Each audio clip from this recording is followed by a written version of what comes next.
Oke, balik lagi di channel Japan Onigiri ya. Masih bersama eh, Japan Onigiri di video mengenai tata bahasa dalam bahasa Jepang ya. Hari ini kita akan bahas mengenai sebuah partikel yang cukup penting dan sering dipakai dalam bahasa Jepang, yaitu adalah partikel K ya. Kita masih bahas mengenai partikel dalam bahasa Jepang, nanti ada banyak sebenarnya ya. Setelah sebelumnya kita sudah bahas di video sebelumnya mengenai partikel wa dan ga, serta perbedaannya seperti apa, gitu ya. Dan kali ini kita akan bahas mengenai partikel K dalam bahasa Jepang. Nah, bagaimana cara menggunakannya, seperti apa fungsinya partikel K, langsung aja kita bahas. Oke, yang pertama, partikel K itu secara umum ya, ini saya garis bawahi, partikel K secara umum berarti sebenarnya artinya apakah ya. Dari sini pun kita udah tahu bahwa partikel K itu adalah fungsinya untuk membuat kalimat menjadi pertanyaan. Itu intinya sebenarnya ya. Fungsi utamanya seperti itu ya. Itu fungsi utama dari partikel K. Nah, tapi pada prakteknya sebenarnya ya, dalam percakapan sehari-hari dalam bahasa Jepang, partikel K ini bisa berfungsi juga selain sebagai kalimat pertanyaan. Jadi bisa dipakai untuk yang lain juga gitu ya. Selain dia fungsi utamanya sebagai kalimat pertanyaan ya. Gitu.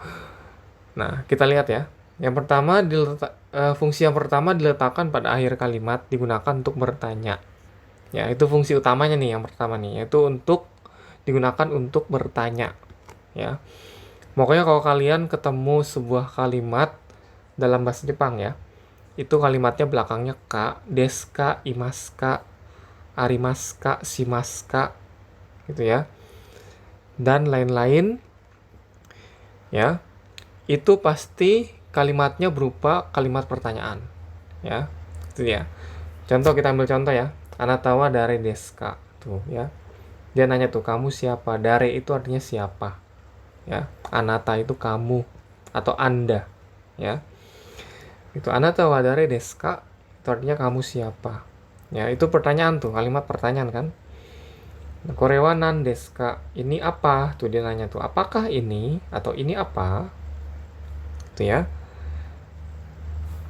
Terus korewa enpitsu desu ka ya, apakah ini pensil, jadi pertanyaan tuh ya.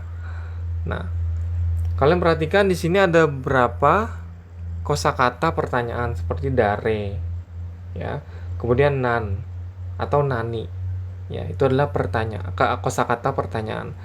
Dare itu siapa, nan atau nani itu apa artinya ya. Tuh. Nah, beda lagi kalau ceritanya dia digabung dengan kata benda nih. Artinya setelah kata benda ada deska-nya atau kalimat pertanyaannya K-nya ya. Maka dia otomatis akan berubah juga jadi pertanyaan. Nah, sekarang pertanyaan berikutnya begini. Kalau K-nya saya hilangkan, jadi kalimatnya cuma begini doang. Korewa enpitsu des.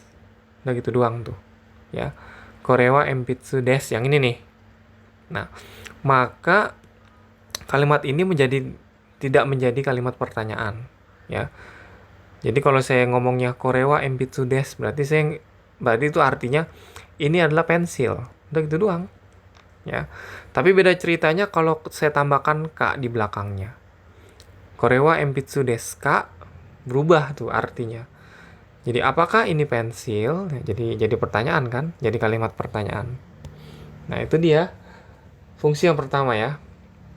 Jadi intinya kalau ditambahkan partikel K di belakangnya, di akhir kalimatnya, maka otomatis kalimat itu menjadi kalimat pertanyaan. Itu fungsi yang pertama ya. Nah, coba kita lihat fungsi yang kedua.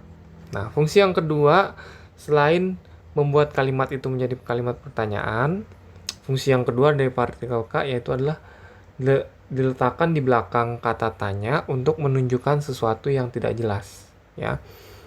Kata tanya di sini ya tadi, siapa, di mana, apa, kapan, ya. Itu dia kata tanya ya kan. Nah, Kalau dia diletakkan di belakang kata tanya, berarti dia untuk menunjukkan sesuatu yang tidak jelas. Maksudnya gimana? Ini contoh ambil.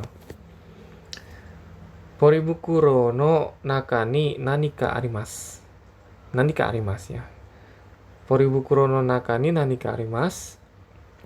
Di dalam kantong plastik ada sesuatu. Poribukuro itu kantong plastik ya. Aduh, suaranya lagi serak-serak nih. Poribukuro no naka ni nanika arimasu ka? Nanika arimasu, nanika arimasu ka? Nanika arimasu. Ya, kalian perhatikan di sini setelah kata tanya ada apa namanya? Kak ya. Nah, ini berarti konteksnya di sini menjelaskan sesuatu yang tidak jelas ya, atau artinya sesuatu. Gitu ya. Itulah kurang lebih ya. Kita lihat lagi. Ini nih. Kalimat selanjutnya, Itsuka tenki no hi ni suri ni ikitai desu. Kapan-kapan pada hari yang cerah saya ingin pergi memancing tuh. Kalian bisa lihat nih. Itsuka, itsu itu artinya kapan. Dipakai ditambahin ka jadi itsuka, jadi kapan-kapan. Kapan-kapan ini kan konteksnya nggak jelas ya. Sesuatu yang tidak jelas. Tuh, sesuatu yang tidak jelas. Kapan-kapan yang nggak tahu kapannya. Hari apa, tanggal berapa, kita nggak tahu ya. Mungkin dia bilang kapan-kapan pada hari yang cerah. Gitu ya. Sama seperti contoh kalimat yang pertama. Di dalam kantong plastik ada sesuatu. Ini sesuatu ini nggak jelas nih. Sesuatu ini apa gitu loh. Ya. Gitu ya. Jadi untuk menanyakan atau untuk menunjukkan sesuatu yang tidak jelas, itu bisa menggunakan partikel ka ya. Yang digabung dengan kata tanya. Ya. Kata tanya yaitu nani, itsu, dare, ya. Dare ada siapa? Nanti kita akan bahas lebih lengkap lah mengenai kata tanya di video-video berikutnya ya. Begitu. Itu fungsi yang kedua. Nah, fungsi selanjutnya itu mengenai partikel ka biasanya digunakan dua hal atau lebih untuk menunjukkan salah satu atau artinya atau ya. Bingung ya. Artinya atau lah, kurang lebih gitu ya, partikel ka ya. Jadi partikel ka itu bisa artinya atau juga bisa ya. Contoh, suika ka meron ka papaya no yona kudamono kudasai. Ya, berikan saya buah seperti semangka atau melon atau pepaya ya. Kalian bisa lihat ya. Setelah kata bendanya ada ka, kata benda ka ya. Ini kata benda lagi ya. Gitu. Jadi dia digunakan untuk sebagai artinya yaitu atau gitu ya. Gitu. Jadi partikel ka itu ternyata tidak artinya tidak selalu fungsinya untuk membuat kalimat itu menjadi kalimat pertanyaan. Ternyata ada fungsi-fungsi lain kan. Kalian lewat penjelasan ini jadi tahu gitu ya. Nah, contoh yang kedua, iku ka ikanai ka tenki shidai desu ya. Pergi atau tuh atau lagi tuh kan. Pergi atau tidak pergi tergantung cuaca. Ya, jadi bisa artinya jadi atau ya. Gitu. Oke. Dan di depannya ini kalimatnya bisa berupa kata kerja, bisa berupa kata benda ya. Ini kayak ini suika kan kata benda ya. Semangka itu kan kata benda. Iku itu kata kerja. Ya kan? Ikana itu bentuk negatif ya. Jadi sebelum kalimat ka-nya ini ya, ini kalimat kosakata sebelumnya itu bebas apa aja boleh ya. Tapi intinya dia akan artinya menjadi atau. Intinya gitu aja sih ya. Mengenai partikel ka ya. Jadi itu dia beberapa fungsi mengenai partikel ka ya. Tapi intinya itu tadi ya, kalau kita rangkum partikel ka itu intinya adalah membuat kalimat menjadi pertanyaan.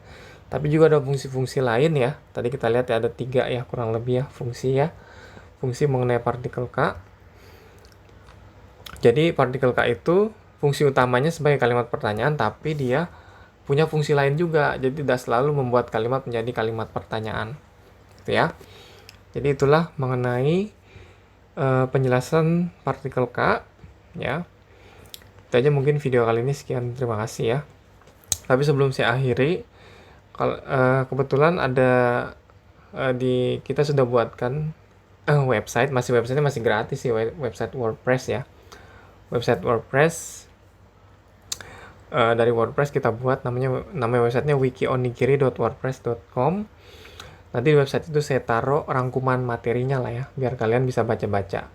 Kalau mungkin penjelasan di video ini masih kurang paham, saya buatkan rangkumannya di website tersebut. Nanti link websitenya saya taruh di kolom komentar ya, jadi kalian bisa akses lewat website itu untuk rangkuman seputar tata bahasa dalam bahasa Jepang, termasuk materi yang tadi kita bahas, yaitu partikel K ini ya. Oke, itu aja mungkin, sekian dari saya. Terima kasih, arigatou gozaimashita. Sampai ketemu di video ataupun materi berikutnya.